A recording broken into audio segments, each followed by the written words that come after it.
جب لوگوں نے نہ مانا تو نوح نے اللہ سے عرض کی کہ پروردگار، میں اپنی قوم کو رات دن بلاتا رہا، لیکن میرے بلانے سے وہ اور زیادہ گریز کرتے رہے۔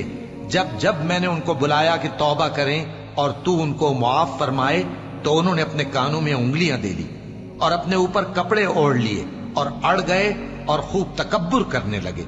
پھر میں ان کو بلند آواز سے بھی بلاتا رہا، پھر علانیہ بھی اور رازداری سے بھی سمجھاتا رہا۔